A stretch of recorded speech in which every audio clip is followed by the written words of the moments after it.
Please welcome the panel on Algorithms to Outcomes, AI's Impact in Finance, moderated by special writer at the Wall Street Journal, Gregory Zuckerman. Afternoon. How's everybody doing? A little louder, a little more enthusiastic. Yes, there we go. A little more excitement there. I'm excited. This is a great panel. What's sexier than AI and making money from AI? Not just sort of theoretical, plowing money into it and hoping for the best someday. We're going to hopefully teach you or share some experiences of people using it and making money from it. So I'm really thrilled to be here. I'm going to ask everybody, maybe starting to my right and going on down, to introduce themselves and tell us just a little briefly about their firm in their own words. Thank you. So my name is Michal Zautkevich. I'm a managing partner for Lyman and global head of capabilities in the advisory firm, and we have been on this Gen AI journey for a long time now, and it's probably about a third of our business. So I'm happy to share the experience. Thank you. Thank you. My name is Umesh Subramanian. I'm the CTO for Citadel, which is a multi-strategy hedge fund. Hi, everyone. I'm Katrina Paglia, the Chief Legal Officer for Pantera Capital. We are a crypto blockchain venture firm and invest in all facets of the blockchain industry. Hello, everybody. This is Daniel Morello. I'm the co-founder of Freestone Growth Partners, fundamental equity long-short investment firm. We actually had a bit of a shared DNA with Umesh here, since both my co-founder, Todd Barker, and I were at Citadel for many years before starting this about, 2.5 years ago? Something like that. Andy Kreuz. I'm the Deputy Chief Investment Officer at Rollquant and the CEO of Rollquant Millennium Advisors. Thank you. I think both Daniel, I think your mic might be a little low, so speak up if you could so they can hear you to overcome that challenge. Okay, so I'm going to ask everybody to share their experience with AI. What is their firm doing? How far they've embraced it, what kind of changes have taken place over the past few years, so we can kind of set the stage, as it were. Also starting to my right. So happy to start. So, this is actually almost to the day where 2 years ago we rolled out our own kind of Gen AI to all of the 85,000 people that are part of Marsh McLennan, and we designed the thing. So we have 2 years of experience of doing it, using it. And probably like everybody else, the first layer is the foundational efficiency layer. So we found lots of situations where, stuff that before that would be difficult or expensive to do, we've done that because the adoption, half of our people have used it. So that's layer number one. The second layer for us is really creating the impossible to make it possible. So when you think about, in our journey, it's all the commercial due diligence. If someone wants to come to us and, about the investment, we can automate significant chunk of the journey and do that a lot faster than it would have been possible.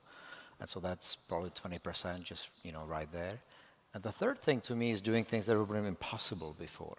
So take an example of a journey, take a customer journey, right? I can think about shopping, marketing, some of those innovation things, and that's all now possible. And, I can have my chatbot talk to a chatbot and, listen to me, everything in the middle. And that's happening. We've helped a bank overseas get 15% more customers, 40% bigger cross-sell. How? Just discipline kind of approach. You look at it, what is it the customers want, what's getting in the way, and just relentlessly kind of focus on that. And you couldn't do that without AI? No, that would have been expensive. Impossible. Okay, nice so much. All right. So Citadel, as I said, is a multi-strategy hedge fund. For the sake of this question, I'm going to break Citadel into two big pieces. One is quantitative investing, and the second is discretionary investing, which is investing by people. I'm going in and out. By people who make the decisions to invest. So in quantitative investing, I would say the following. AI in the form of machine learning has been used for the last 10 plus years. Okay? With the development of TensorFlow, a lot of data available for quantitative backtesting and investing, we put that to use like a week within.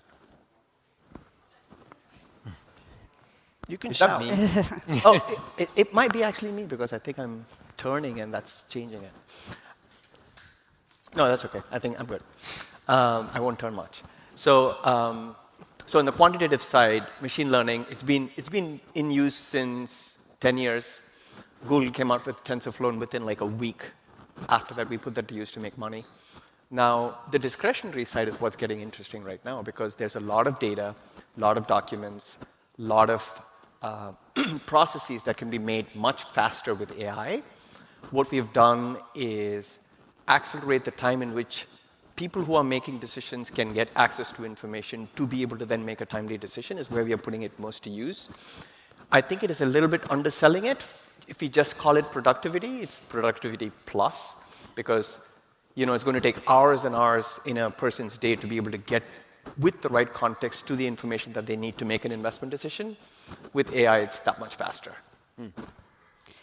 Yeah, I mean, I'll echo that. We don't have a quant trading strategy at Pantera, but from the discretionary investment thesis perspective, the venture team definitely uses AI to summarize information, to make sure that everything is digestible. And one of the things that we are constantly having a conversation about from the legal perspective is making sure that we're using the AI tools the appropriate way from like a confidentiality perspective. So there is like an interesting intersection between the use case scenario and then kind of from my seat as the attorney wanting to make sure that we're doing it appropriately.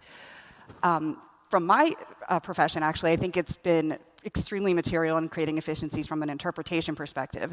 So if a new regulation comes out or a new bill is published, they're usually extremely lengthy. So a good starting point is to use an AI tool to kind of summarize and give you the highlights of it. Obviously, you still want to have a human read it and go over it, but it does create like at least an initial TLDR on what is exactly in front of you. It also has enabled us to kind of go through legal documents more efficiently. So, for example, some of these tools will actually take these 100-page fund documents that we work in and make them significantly easier to kind of maneuver in terms of, this definition is defined by that definition, because lawyers obviously make everything super complicated. And it used to be that you were flipping back and forth through all these pages. Now you can kind of just do a click and it'll summarize everything for you.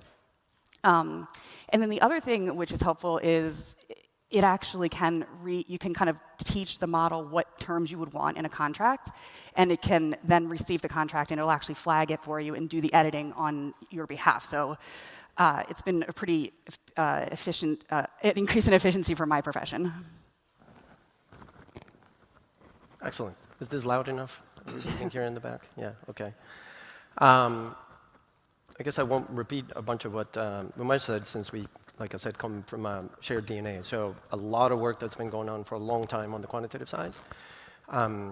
We've been focusing a huge chunk of our effort when we built the firm to have AI be integrated into the discretionary sort of investment process, essentially from day one, right? So a bit of an advantage in it not being sort of a bolt-on, but something that is sort of just part of the platform day to day. The thing that I want to highlight that I think is interesting about the discretionary bit is when you think about how AI tools are typically sort of built, the vast majority of them are sort of estimated, trained to essentially be a prediction tool for what is the most likely thing that comes next, right? So what is most likely word, phrase, item out of that giant data set that has been fed into it, right? And so when you think about it from the investment point of view, that feels a little bit like you're asking for a consensus view, consensus opinion, consensus next thing, which is clearly not what we want on the investment side for alpha capture. You want a differentiated view, you want a contrarian capability in your investors, right? And so one of the things that we have found is that it is super important to be very intentional around what is it that you do with the tools, because you tend to be at risk of sort of killing off the pieces where the insight comes from, right? So summarization is one of the things you mentioned. It's easy to say, hey, I spent a whole bunch of time reading documents every day from every broker that sends me stuff, and I can save a bunch of time by summarizing and feeding me the bullet points, right? And now you're thinking, wait, how much of that reading that I was doing was actually leading to having some sort of nuanced insight, because I pick up on something on paragraph 3 on page 7 that is now no longer in the summary, right? And so we have found that it is super important to be highly intentional about how the tools are used, as opposed to assume that just because you can automate something or make it easier, that actually might get you more productivity, hours of the day. It's not always that it'll actually get you more insight, at least in current form. So it's something that we spend quite a lot of time thinking about. Yeah, so WorldQuant, in our case, we were founded in 2007, and ever since then, AI has been a key part of our investment process, and therefore, we kind of view this AI evolution more as a natural progression of the quant discipline itself. Ultimately, we think of AI as the intersection between statistics and computer science, which are two foundational pillars of a quant operation anyway. Now, we all know that AI is not new either. I think it's a key theme at this particular conference, but also in the years past, and AI goes back decades. Now, there are different types of AI which have evolved since then. You can think of supervised learning as one example. Here you can think of linear regression or lasso techniques, things that we use on a daily basis. Then you have unsupervised learning, which aims to less explain the known in data and more discover the unknown in data. Then you have deep learning, which taps more into the nonlinear, multidimensional, complex modeling. And then you have natural language processing, which in conjunction with LLMs now is super powerful to actually make sense of a lot of the unstructured data that becomes available. And lastly, obviously, we have generative AI, which is a huge buzzword these days, which goes beyond analytics of data and more into the content creation. Now, important to us is that all of those types of AI provide us with a tremendous toolkit that we can make available to our researcher, to our portfolio managers and engineers, and with that unlock a tremendous amount of productivity, efficiency, but most importantly, innovation. Now, we don't think that AI is replacing human judgment. I'm saying that now, let's see where we stand in a year or two from now, but it scales it, and with that we can really unlock a tremendous amount of breadth and scale and speed that our people can tap into. Thank you, Anthony. It's, we're very lucky because everybody on the panel has had real experience with AI. I thought I'd drill into how much is overstated, how much is hype, and how much AI will revolutionize the world. I was at an event last year at Milken where Jeffrey Katzenberg said it's more important than the invention of electricity, more important than much everything else. Industrial age, industrial revolution, all kinds of things he compared it to and said it's going to be more important. Is that an overstatement? Are we going to get to the point where it's a true revolution, or is it just a really important tool that everyone's going to need over the next few years? Why don't we start with Andy and come back down? Yeah, I mean, a lot of what we're seeing at the moment in the AI evolution is transformative. I mean, LLMs and generative AI in particular, they open up doors which we didn't have before. Just this interconnectivity of technology, able to talk with each other is quite significant. Think of it from a quant research perspective. Hypothetically, if a researcher could, type in any idea that comes to mind, and that then would trigger an AI agent to go out and parse through massive amounts of data to substantiate the idea, to form a hypothesis, to scaffold the code needed to express the signal, and then find the historical data to backtest that, and then report back to the researcher saying, yes, you're onto something, or no, this is a dead end. This opens up a tremendous amount of productivity and a change of how we operate from a research perspective. But AI, obviously, when it comes to hype and risk, can also be fragile in the wrong hands. So there is obviously the risk in the quant space to overfit signals, and AI has the potential to exaggerate that. So without paying attention to overfitting and the risks coming with that, it could be dangerous, and you can produce a tremendous amount of noise rather than signal. The explainability of AI can be problematic, especially when you deal with nonlinear models, those black boxes, which you need to be able to explain and know how to use, what data to feed in. And then, of course, also the over-reliance in a algo or an AI model. It's easy to just take an out-of-the-box AI algo, feed in some random data, and then expect a great thing to come out on the other side, but without questioning it, what's happening in that black box, or without ensuring that the quality of the input data is very, very high, you really run into the risk of achieving something which is very counterproductive. Thank you. You asked the question as to whether it's more important than electricity? No. My question is there too much hype? What's the reality? I think there's probably too much hype, at least for parts of it. But I do believe it's going to be revolutionary in the spirit of keeping it more narrow than AI about all the things. I'm assuming half the people here are here to see NVIDIA staying next. You don't have to admit to that. I'm sure some of that bigger thing will come up there. But in the context of asset management, we do think that there's been sort of two prior big revolutions in how you think about asset management as a business, right? Number one, huge changes in how the business is done from essentially the practical application of factor models, right? How do you understand the cross-section of returns as a way to start to be more formal and disciplined around what bets are you taking? Is it a thematic bet, a macro bet, a idiosyncratic bet? And I think that was very transformative in the business, right? It was sort of led to the rise of what is now the very large set of hedge funds, I think, in the world. Number two, the explosion of alternative data, the ability to sort of have almost more than you could possibly process about everything in the world. And that took a long time to sort of absorb, but it was nevertheless very transformative. And this last one, you mentioned nonlinear modeling, right? So everything from machine learning, starting 15 years ago, if not more, to AI now, the ability to make sort of nonlinear connections and the ability to process unstructured data, I think will be transformative for the business.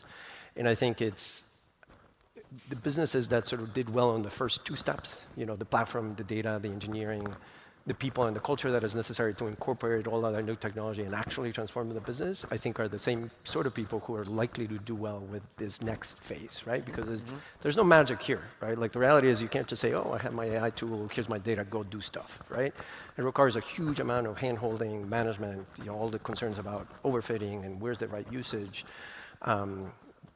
It doesn't just happen, right? But I think in that context, it will be transformative for people who are able to sort of harness it in the right way. Thank you. I agree, revolutionary. I'm going to come at it from a slightly different perspective and let the other panelists who know way more about investing than I do kind of comment on that. I think about it from just like the real world use case in all these different kind of facets of our life. If you think about it, AI has been around forever, and you don't even realize it. Like when Netflix is recommending a movie to you, like there's AI behind that. I think we're going to continue to see more developments that are going to kind of squeeze the middleman out of the picture. So if you think about Waymo, which is a great example, if anyone is in San Francisco, highly recommend getting into one of those self-driving cars. That is revolutionary to me. That's going to continue to expand. I think you're going to see, they're going to go, that's just a great, one example, right? There's going to be ways in which human interaction in the middleman position isn't going to be as necessary, right? Like a doctor reading your records or whatever, there's going to be a bot that's going to be able to do that significantly more quickly and maybe even more accurately and not have the human error in there. So I think in just our day-to-day lives, we're going to continue to see it, and it's going to eventually, I kind of think, be like electricity, where like you're not even going to know it's there, but it is. It's powering everything we're doing, but it's going to become such an undercurrent to how we operate in the future. Yeah. Thanks.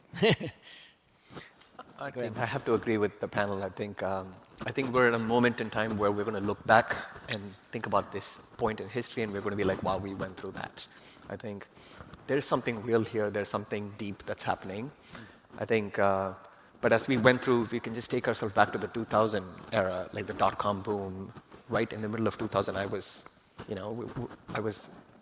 working in Wall Street at that time, and the sockbucket.com stock price blew up, and then it became bankrupt. And through that, you have the Amazons of the world coming up now. So I think the internet era created some really high amounts of productivity and companies that are, the biggest companies in the market right now, right?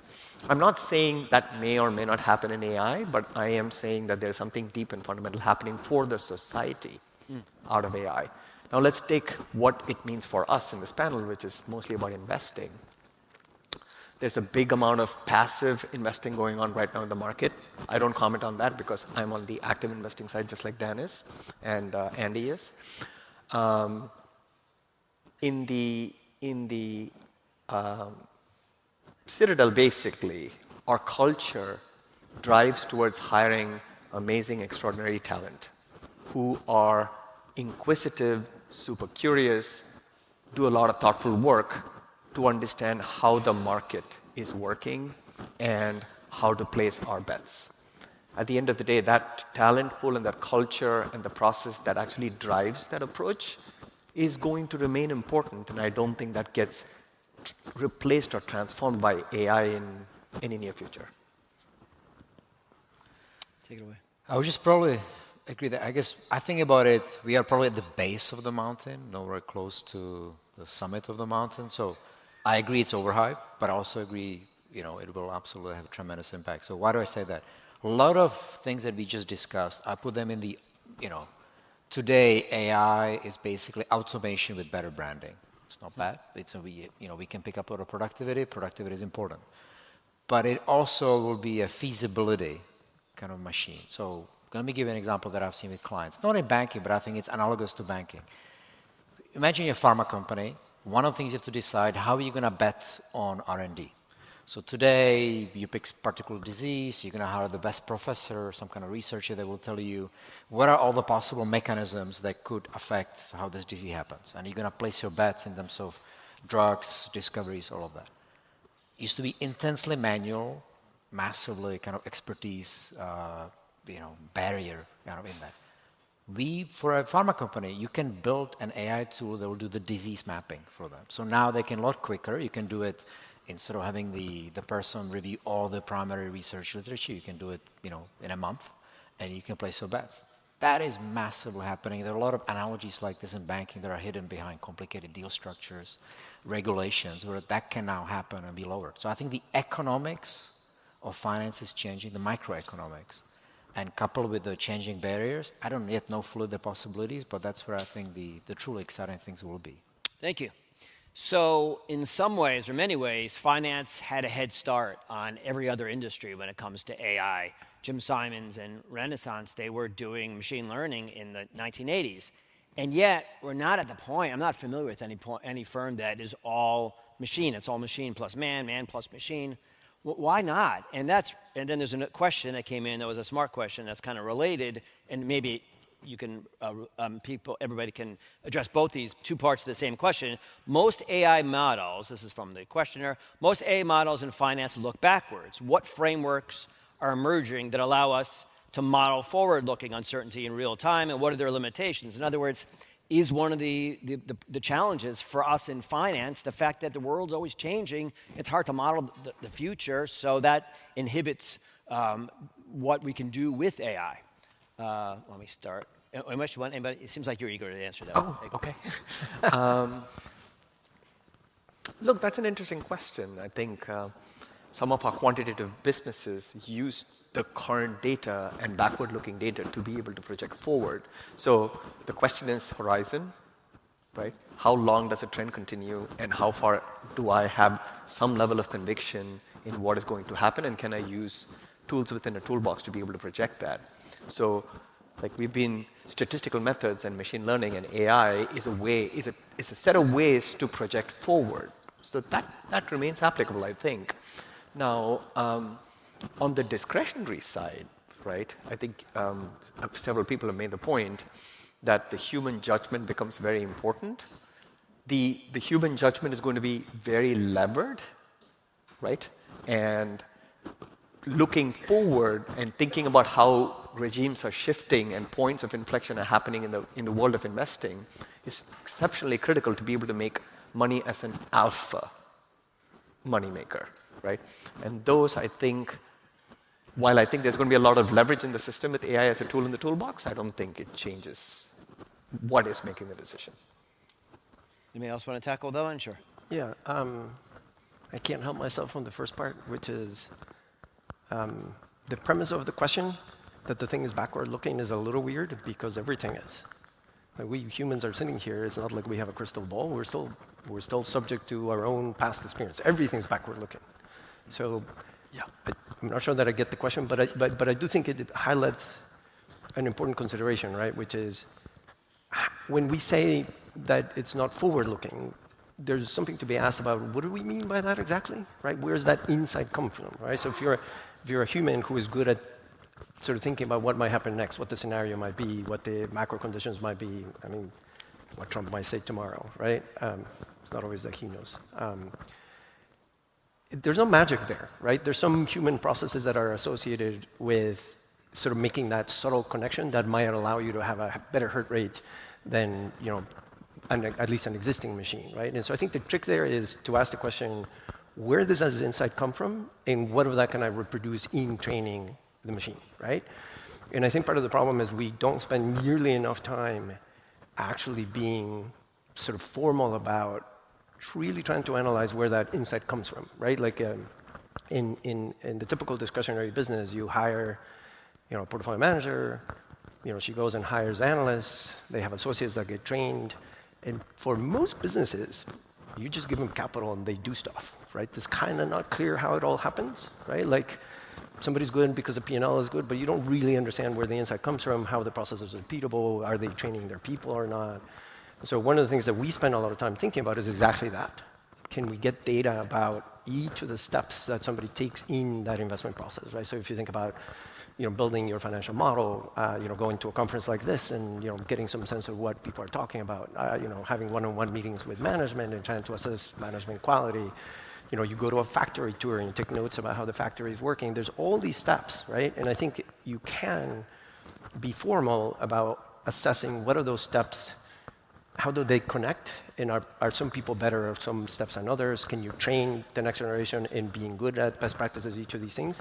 And as you learn that, you might find that some of those pieces you can say, well, actually, I don't need a human for that step anymore because I understand it well enough that I can now model it, right? I think that's how you solve that problem, as opposed to assume that it'll just sort of happen by magic because the LLM is better or whatever. To state it, to like pivot and state it somewhat differently, it's not about the AI trying to tell you what the future is going to look like because it cannot project. The question really is, can you see the present clearly and faster with something like AI as one tool in the toolbox? That's the real question. Makes sense.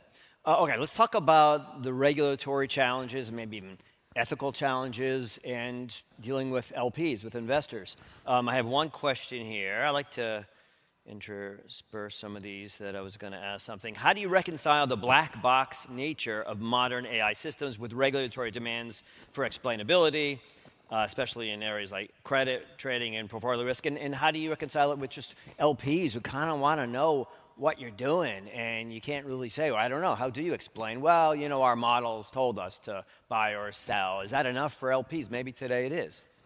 Who wants to do it? Trini, want to talk about the regulatory? Yeah, sure. It's a hard question, right? Like, on the one hand, what we tell LPs, we want to be full and fair with our disclosure, and there's a significant amount of my time from a disclosure perspective that we spend making sure that anything we do from an investment thesis perspective is clearly explained, and you have to answer those questions. I don't think you necessarily need to go into exactly what the model is and why it made its decision, right? Like, we don't necessarily explain every single detail of other aspects of our program to the LPs. They rely on us to do it. If somebody were to examine us, we'd obviously have those conversations. But as long as the LPs understand that that you have, the sufficient oversight and the public disclosures out there for them, I think that kind of covers the LP perspective.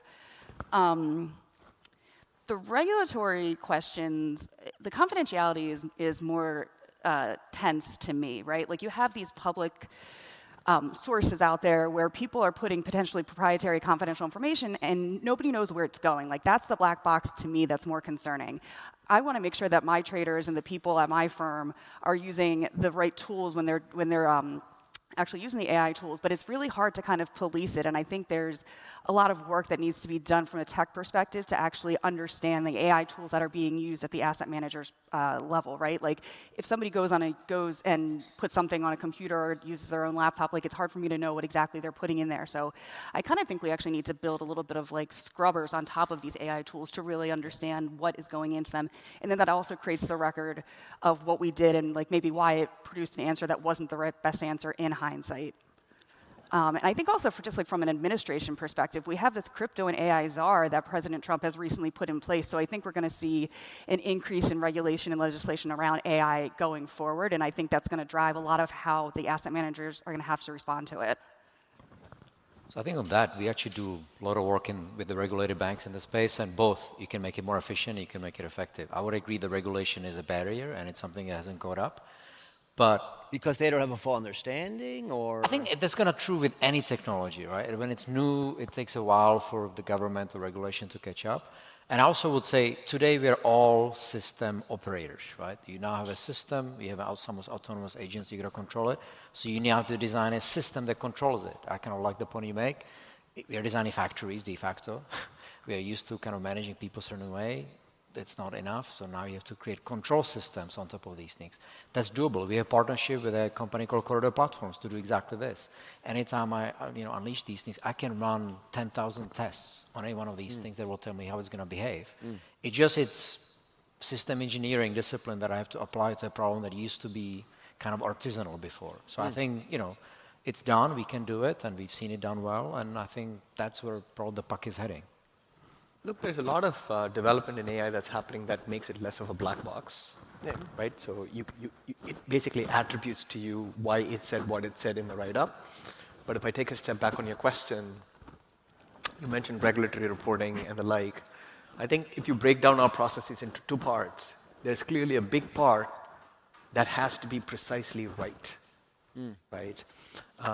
When at Citadel we want to look at our risk numbers, it cannot be probabilistically right. It has to be exactly right. in terms of what you hold, where the positions are? Yeah, positions, the risk for various movements in the markets, what's the money up and down, all that stuff is like numbers. It has to be precisely right. Our operational function of trade matching has to be precisely right. Like there are certain set of activities that, if there were flaws in your architecture and your systems and your true operational processes, you might be tempted to put an AI band-aid on top of the real flaws and not address that. There, the problem is you need to really address the problem to get precise answers when you need with precise questions. There are other areas when you have a probabilistic range of acceptable answers, and the speed of getting that answer, which is more right than wrong, quicker, is of importance. So I think that's how, at least for me, it breaks down in distinction. That's helpful. Let's talk about talent for a little while. How are you changing how you hire? Are you looking for different kinds of people? There was a question about the impact of AI on jobs that you're already seeing. And I want to call up a tweet yesterday from the CEO of Fiverr, the online platform. He said, it's kind of scary, he said, here's the unpleasant truth. AI is coming for your jobs. Heck, it's coming for my job too. This is a wake-up call. And he went on and on. Programmers, designers, but other areas too. Data scientists, lawyers, customer service. Yeah, it gets scarier. So I'll stop there. But how are you seeing the impact on jobs in terms of how you're hiring, and are we all at risk? Sure. Sure, you got to throw it my way. Look, I'm an optimist. Somebody mentioned the kind of comparison of this thing to internet, which I kind of agree. It's a general purpose technology. In 1993, we had spreadsheets, we had internet, all of that, and everybody's worried about will finance, all these things go away. There are now more people working in finance today than there were in 1993. So I think we have an infinite capacity to invent jobs. That's not to say the jobs are the same, but we will invent new things. Now, having said that, this thing will affect a lot of the existing jobs. We are still hiring. I think some of the skills... As much as it used to? Yeah, I think some of the skills will have to evolve. That's a given. I think we need to make a separation between jobs and tasks. A lot of tasks could now be done better, cheaper, faster through machines. But how we recompose tasks to jobs will change. What I do today is very different to what I was doing 20 years ago. And I think it's probably true for all these businesses. So that, I think, will have to change. And I want to take that task to job and take from job to career.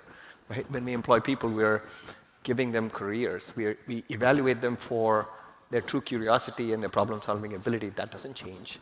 The fact that AI is a tool in the toolbox gets them more leverage to be able to do more is what's really happening. But that's not true. It's specifically true for AI, but it's always been true for any technology that we roll out, right? We can do things faster, quicker, better, more accurately with tools in the toolbox, including AI. So I think it's more, okay, on the margin, it's what we're doing changing, yeah, but it's on the small margin. We are hiring data scientists and AI professionals in our four walls to be able to embed them in the various groups, in the various businesses to understand and optimize the various investment workflows. We're doing that, right? But we did that when cloud showed up, right? We wanted to understand how people use the cloud best. We got that talent from outside. We also learned it from inside, and then let that go. So to answer the first question, personally, it has not changed my hiring. I mean, lawyers aren't like the profession that you're probably going to like really test for in terms of AI usage from a job perspective. It does give me significant concern, however, for the development of more junior lawyers, because I think some of the easiest things that AI can do for us is the manual tasks that you have to do kind of in the early stages of your career. And I think that forms how you operate as an attorney as you get further along in your career. And I do worry what the next generation of attorneys is going to look like when, 5-10 years from now, they've all relied on AI to do initial drafting and editing and summarizing of materials, and they haven't actually spent the time to do it themselves. Yeah. And I think about that, and I'm like, maybe I just need to reframe my thinking. Maybe that is the future of my profession. Maybe it actually is a thing where you develop based on something else, and maybe we don't need people to do things like that anymore. I have a hard time conceptualizing that, and maybe I just need to reframe the way that I think about it. But I do think that, I think lawyers were mentioned in the tweet you said as well, that my profession is one of the ones that I think is pretty easy to replicate in an AI tool the things that we do. And I think we're not the only ones, but I do think that's a pretty easy use case to see where the development just may not be what it looked like when I was early on in my career. Yeah, jobs have been replaced forever, right? Like we no longer have switch operators and data entry people, and the Industrial Revolution came for people's jobs, right? Like I don't think that's especially new. So I think the panic today is more driven by the fact that the kinds of jobs that seem like they're now being replaced felt safer, I think, from sort of previous versions of job replacement. But I don't think it makes the dynamic terribly different, right? I think you can still adjust to how you take advantage of that technology, and even if that means that certain tasks or jobs change, it's part of essentially taking advantage of it, right?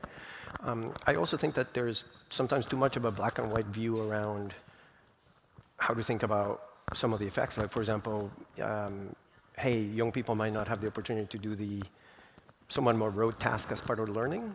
But my answer to that is, if you think that's good learning, you can still have them do it. Even if the machine could do it better, you can still ask your associate to do it for a year. What's the problem, right? Like, that's training, right? So I think we're all a bit too panicked about it, frankly. On the hiring side in particular, I think it does require for you to be more intentional about what are you testing for. It's easy in a lot of hiring processes to test knowledge or ability to use a tool, right? Like, can you write this bit of code? Do you know this regression technique? Or, can you use XYZ version of an LLM tool? Who needs knowledge when you have AI? Yes. Or, do you know XYZ case? Like Larry Kai's. And I think it does require you to start thinking about switching for your ability to ramp up into the usage of new tools, right? So instead of asking the question, do you know this answer or do you know this tool, what sort of questions can I ask and what sort of conversation can I have so that I know that this person has the level of judgment and capability to figure out how to use the next one, not the current one. We've been doing something like this for a long time in our hiring. Citadel, I think, does the same. But it's not necessarily easy, right? Especially if I have to hire a lot of people, it becomes easy to sort of make it more of a process, right? Test for this, test for this. There's this trick question that you ask and see how they answer it.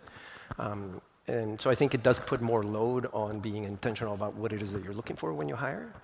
But again, I'm not sure that that's necessarily about AI. You probably should hire like that anyway. Yeah. It just, I think, makes it more obvious that you need that these days. Andy, you want to take that? Yeah, so our approach to hiring talent has not really changed fundamentally.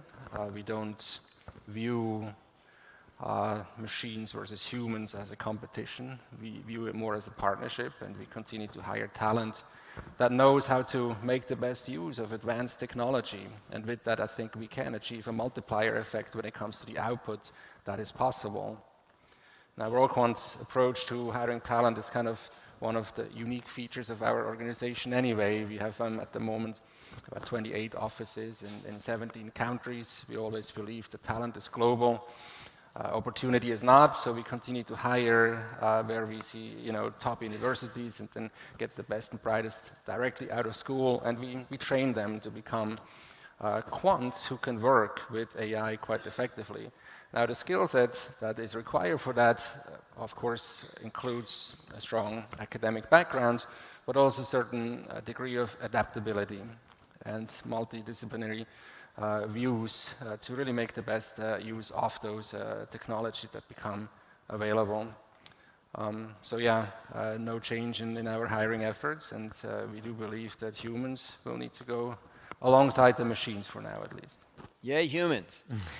I want to see a show of hands. How many people have a young person in their lives, well-educated, capable, who's having trouble finding a job? Not that many. Okay. I'm hearing anecdotally, but the data from this room suggests that panelists, that's what you're reflecting. It's not affecting hiring as much as maybe one would have expected. So I have a question related to there are two questions here that have come in about practical use of AI in your firms, examples, ways that either it can help a PM or strategies. I think there are people trying to get more comfortable with AI in their firms, maybe. What are the low-hanging fruit you can suggest? What is some advice maybe you can give people trying to ramp up? Where would you focus, and maybe where wouldn't you focus within your firms if you're rolling up your sleeves? Want to tackle that one? So maybe kind of I'll try to give you in three categories. So there's the base layer, where I see lots of things where you can now use machines to do things that previously would be only in the realm of human. Classic example, coding, translation, production of copy, communication type things of that nature. We do it, we can see a lot of the impact. And fundamentally, we used to have troubles hiring enough people to do that. Now we can do it a lot cheaper, so I think that's good. In the second category, to come closer to the strategy thing, we see a lot of things that you couldn't do before. So as an example, I can build a digital twin of an entire business, and that's probably more of the classic AI predictive, kind of it's tested, it's all of that. And that might take a decision that would take a business 3 months to do. I can take it to about 1 week, and maybe I need 200 people doing that, accountants, financial planning people, strategists, operations people. And I can put Gen AI on top of it as an interface, and now I get it overnight. And in so doing, for this client we did, you found $1 billion in impact, right? And he took it from something to 3 months to overnight and massive optimization.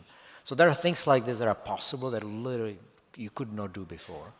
And maybe the next stage to me is how do you do this all end to consumer? So now, can I reimagine the whole thing, and do I really need to go through a bunch of things, or can I just have my AI, for example, take your personal life, you take your iPhone, and now the AI can tell me everything about, for this transaction, I should use this card. I should, get all your loyalty codes. Frankly, the chatbot can even call up all the lines, all of that. So I think that's not possible, and the only limiting factor is imagination on that side. Amish, any practical advice you have for people? Sure. I know we do the same thing that Katrina, you mentioned, which is extracting terms out of the document type stuff. That's one. But let's imagine the life of an equity portfolio manager, okay, and or you're an analyst in a portfolio group, okay. You have a coverage of stocks, 30, 40 stocks, 50 stocks, whatever the number is, 80. You are going to be bombarded with news, filings, transcripts, research articles, not just for the company that you cover, but up and down the supply chain, right? So you need to know how this company is going to perform based on another company that's going to buy from this, and if they are producing more of that, and this is the product, you know what I'm saying? Like the surface area of the amount of information that you want to really consume is very large. Yeah. Okay. So now, the things that we can put AI to work is to be able to get, with the right context, the right kind of information in front of you fast. So as we at Citadel, we fine-tune our investment workflow to a place where the flywheel is faster, right? And then to make that go faster in the world of so much information coming at you, I think Dan made the point of alternative data. There's a lot of alternative data that is available, and AI is specifically good at categorization, right? In many ways, better than humans, actually. You just get this unstructured data, you get this random text, and it can tell you that this particular purchase is at this location at this place. It just does a phenomenal job. So in places where we can leverage AI to do things like that, to be able to get the information to the person making the decision faster in concrete ways like what I just said. We have a chatbot. You can talk to it. That's the other thing I want to say. Human beings prefer to talk and ask more than click, click, click. Right? So to the extent that you can present a more intuitive interface for a human being to ask questions and get answers, AI is one way in which you can make that happen. Does Ken Griffin use AI? Oh, he uses ChatGPT. He uses ChatGPT? Yeah. Nice. Katrina? So aside from what we talked about already with the document summarization, I think the way that the investment team uses it mostly is kind of summarization and information gathering. So in crypto, for example, crypto Twitter is a very big thing, and information will come out on Twitter before it hits any sort of Bloomberg feed, and so we're constantly just monitoring information there. There's actually tools that will scrub Twitter for you, summarize things, and give you real-time information about like a project launch or whatever it is that you've trained it that you want to focus on. So it's significantly quicker at information gathering for the investment team than a human would be.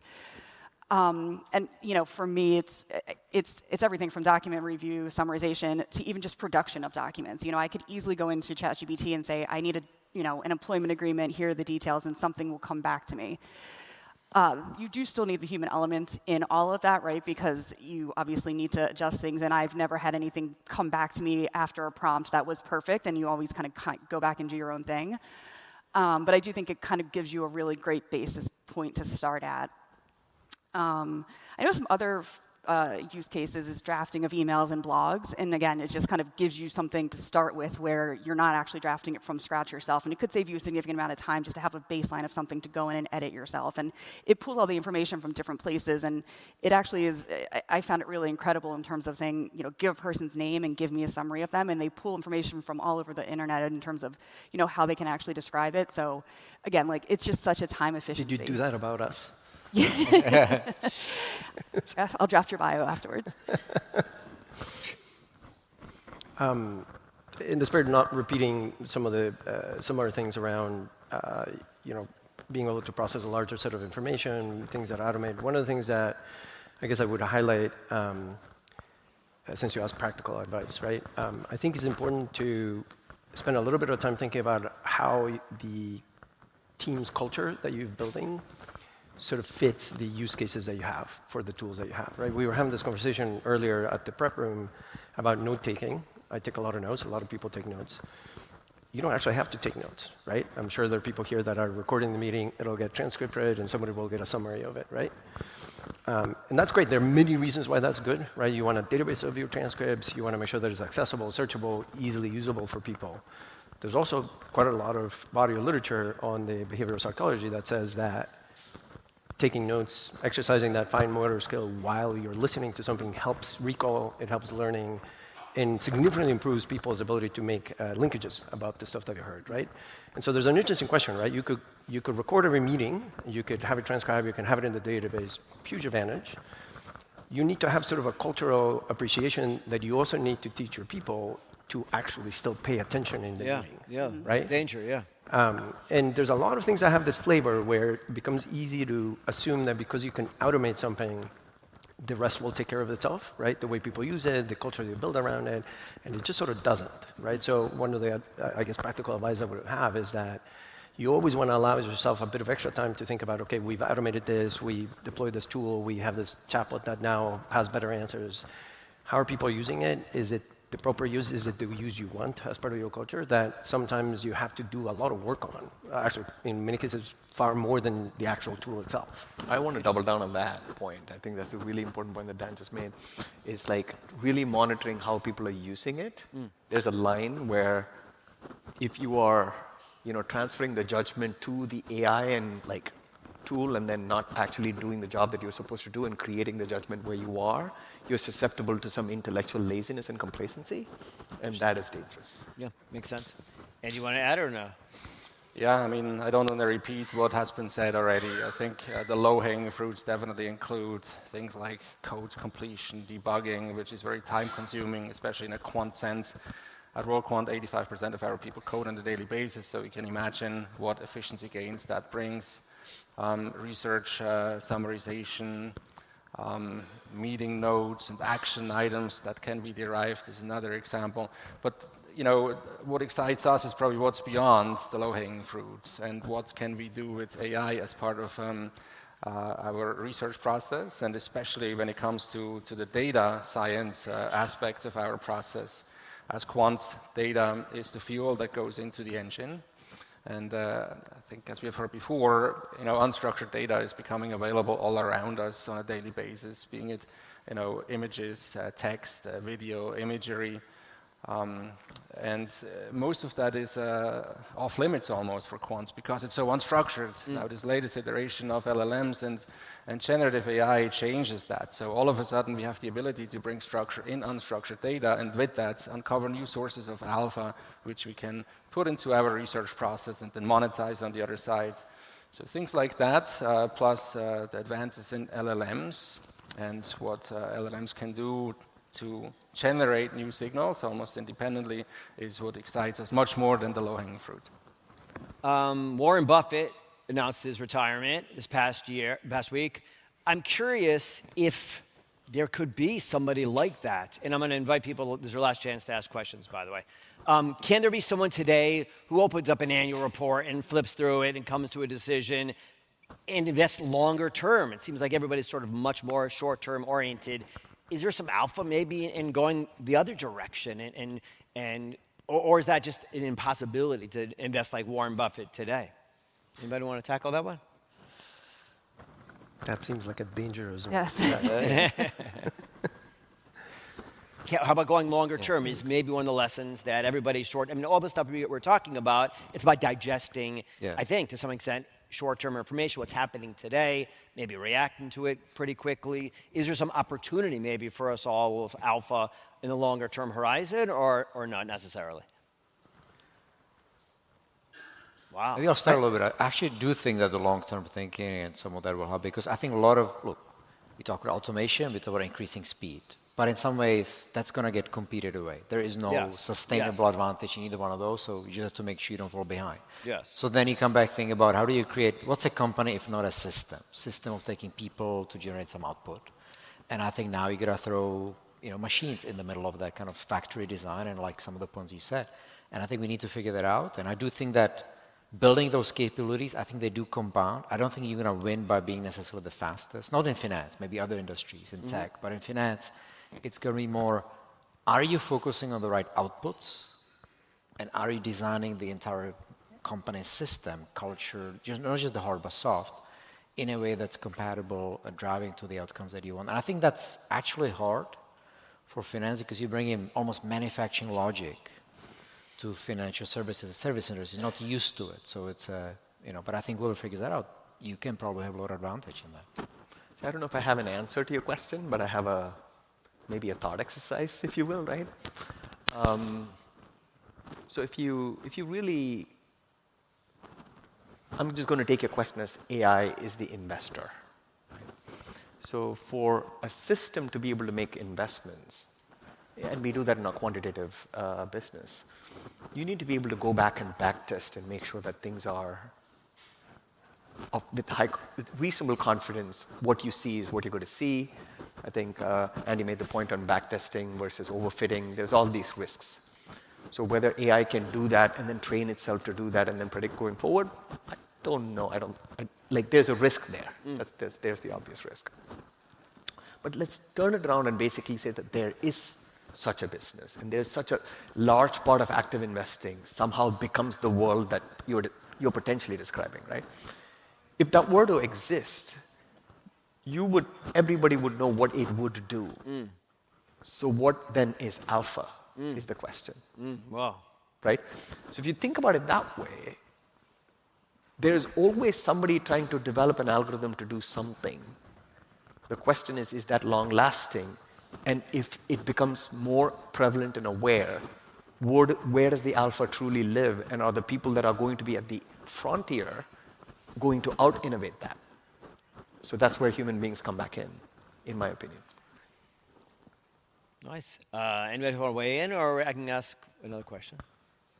We'll get to the next one. 5 minutes left. I'm curious about older employees in your organizations. What steps can you do? Have you taken sort of get them to embrace, encourage them, initiate things, as it were? Anybody have a good experience doing that? Any? I mean, I think I'm the old person in my organization that they're trying to convince to use it more. I think I am that how'd person. you come around?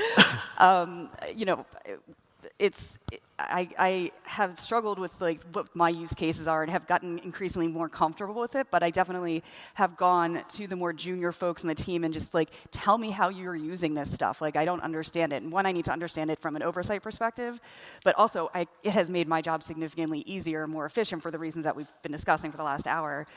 But it's not in my nature to go to AI as my first tool, and I think I need to reframe my thinking to stay kind of modern and up to speed with everyone else around me. So, and I think it helps being in crypto because I am surrounded by folks who make me the older person in the room, and they're always forward-looking from a tech perspective, and I think it's also the nature of our industry more so than other traditional finance firms. Like, I come from a long line of traditional finance asset managers like Citadel, and now that I'm at a blockchain firm, the amount of technology that we're using and just the innate nature of using more tools to make our jobs more efficient is significantly more around me than I think it had been at prior shops. So I think it's kind of interesting to answer your question, I am that person. Real life example right there. Anybody else? I think we're all the old employee. Yeah. I think we all qualify. Yeah. Look, my general experience has been in lots of different places that I don't know that older employers, quote, have any issue in picking up new technology, whatever their new technology is. I think the bar is a little higher because you have so much more experience, right? So you learn to do a thing in a way that worked, and so I think it's less about you somehow can't do the new thing, but more you find yourself having a higher bar for replacing something that you know works, right? But the best mechanism to do that is you show that it works. Like, people do respond to incentives, right? So we find that at least I don't believe we've worried about that very much at all, right? Yeah. Because once you deliver something that works, you kind of have to use it because it works, right? The beauty of this technology is that the back end behind it, the training, is what is complicated. The front end, the user interface, is really, really simple, right? So that's part of the appeal. That is the appeal. That is the beauty of this entire thing, is that it makes something so complex so easy to use. Right. So no one has an excuse not to embrace it. All right, with that, thank you. Let's all thank the panel for their time and their insights. Thank you for having us. Thank you. Well done.